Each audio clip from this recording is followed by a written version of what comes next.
Hi, I'm Jason Ashdown, Chief Sustainability Officer and co-founder of Skyline Group of Companies. I'm here today to share with you some of our efforts on the ESG front as Skyline runs its business. You'll be seeing from me or my colleagues from time to time over the coming months to share stories and some insight as to what ESG means to the Skyline Group of Companies. So let's start with what is ESG.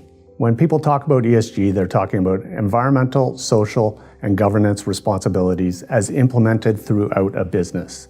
At Skyline, we have understood since the beginning that we have large audiences that we work with, whether it's our tenants or our investors or our staff, the fact that we are managing businesses across the country, and we know that we have a responsibility. So we talk about recognizing our responsibility, and we include E, S, and G in all aspects of our business decisions as we move forward.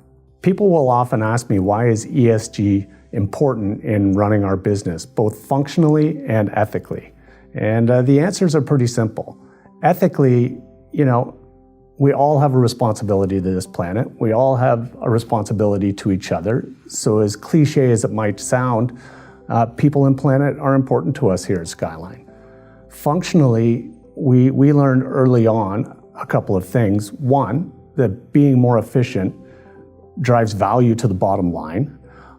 Purely carving out the waste from our operations just makes good business sense for everybody involved.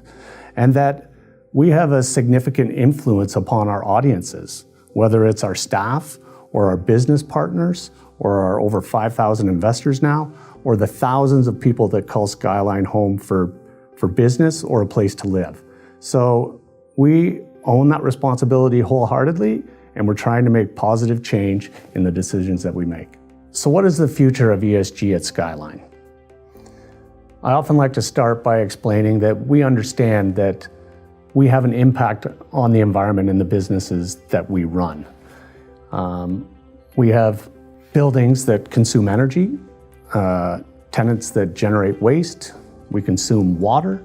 We only have certain things within our control, but within that control is the ability to find more efficiencies in the way that we run our businesses. We know on one hand we're offering an essential service, a place for people to live, a place for people to run their businesses. On the other hand, we generate carbon through our operations. And when you look at the business, there's endless opportunities to improve our efficiencies, both with our people and with our processes. We know that there's always going to be obstacles as we try to achieve our ESG goals, that we will never be perfect, but we will always strive to be better. We look forward to sharing our efforts and our successes when it comes to ESG at Skyline Group of Companies. Thank you for investing with us, and thank you for being a part of our ESG initiatives.